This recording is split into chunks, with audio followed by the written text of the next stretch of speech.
I really hope that everyone enjoys these videos in my vehicle. Seems like I've been in it a good bit this past couple of weeks. I had gotten an email inbox from YouTube, and the subscriber was asking me, he said, "Mike, how do you deal with the ups and downs of spot price?" And says he's from July to July last year to this year, he's seen a big V. And I'm saying that's I guess that's typical with a lot of investments, go up and down. And normally what we see at this period from spring to spring, or from spring to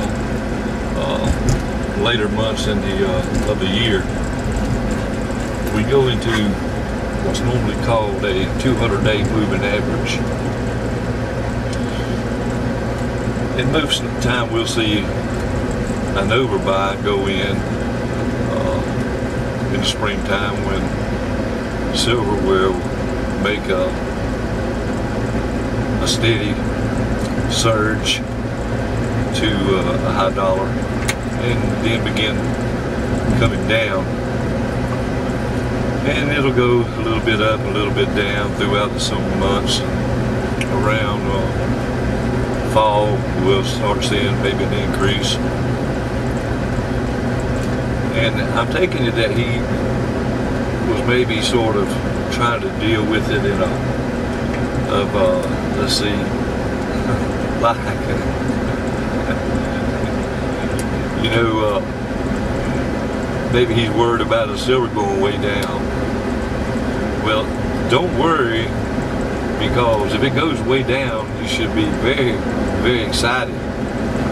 This way you can accumulate more weight for your dollar, and that should be your objective, is to accumulate as much weight as you can. And in fact, yesterday, even though, you know, silver is 13 something an ounce, I purchased 20 ounces yesterday of a new design generic bullion silver, 999. It has the encaused Indian head on it, like your $5 liberties, or your $5 Indian gold pieces, has encaused into the planchet. This is the way these new silver rounds, and I think I'll have some more information about those later. Now, concerning, you know, your buying of the silver, you know, when it's low and high, I really don't, you know, I just buy it. I buy it if it's high, and I buy it if it's low. Because in time coming, when you look back, you're going to see $16 is low, you're going to see $18 is low, $12, $11, $19, all of it's going to be low. And you're going to kick yourself in the rear for not buying.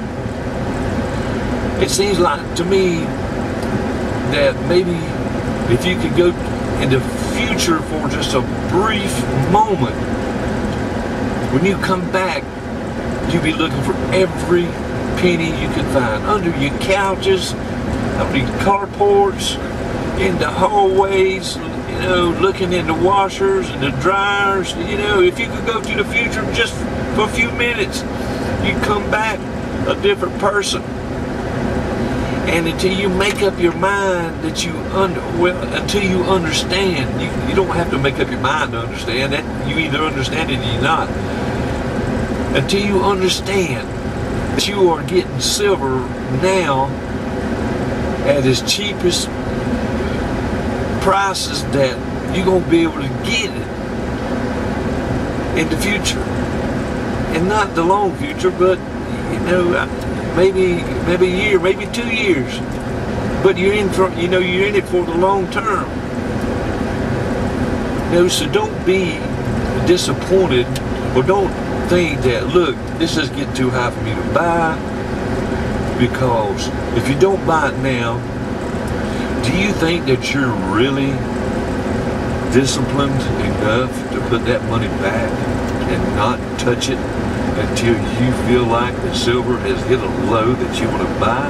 How many of you honestly are that very well disciplined? I wouldn't say that none of you are, but how many of us are really? I have to say that I'm not disciplined enough, and that's why I buy it whenever I can. Because if I let it sit back in my pocket, it's just too easy to spend. It's too easy to find nice things. Regardless of what we all think or say, we are somewhat materialistic. To beat that, I take what I can, what I have left, and I buy weights of silver. Excuse me. And my objective is to accumulate as much silver as possible. If I have to pay $14 for it an ounce, $12 for it an ounce, $16 an ounce, I'm gonna buy it. I'm gonna buy it. Because I know and I realize that $16 to $17 an ounce is going to be cheap silver in time to come. And to discipline myself in order to take what I do have and move it from fiat currency into solid assets, I have to do what I do. That's the way I discipline my savings, is putting it all into silver and precious metals. I don't have the discipline to hold money back and not spend it. But there's something about putting silver back and not touching it. Because when you got that silver, you just think, oh man, there's just too much potential in that. If I sell it, the first thing you're thinking is, if I sell it, man, it's going to go to the roof. Well, take that same mentality and use it towards your purchases. Because if you're scared to sell it, you ought to be scared not to buy it. Look at it that way. Buy on a cost average. That's the way I do it. That's the way I buy. And hopefully you'll do the same if you can. If you can do that. But if you're going to worry about the spot price of silver every day, you're going to run yourself crazy. You'll be crazy. Buy according to your liquidity. Did I think yesterday that if I bought today that it could drop down another $1 this coming week? Sure I did. But I've also got to look at the possibility of it going up $1 next week. So it's up to you to discipline yourself to buy whenever you've got the liquidity. Or you can choose to try to discipline yourself and put that money back and wait for a really great low spot price. What I'm hoping for is that whenever you find that really low spot price, that you still got that money. So have a good day. Happy 4th of July.